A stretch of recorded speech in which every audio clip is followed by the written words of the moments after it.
Covid వాళ్ళు ఎప్పుడు సెలవు ఇచ్చినా ఇవ్వకపోయినా సంవత్సరానికి ఒక్కసారి మాత్రం ఖచ్చితంగా సెలవు ఇస్తారు.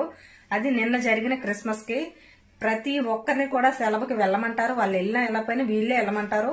క్రిస్మస్ రోజు చాలా అంటే చాలా విలువిస్తారు వీళ్ళు. అది హిందూసే కావచ్చు, ముస్లింసే కావచ్చు, క్రిస్టియన్సే కావచ్చు, ఎవరినైనా సరే అయితే బయటకు వెళ్ళమంటారు.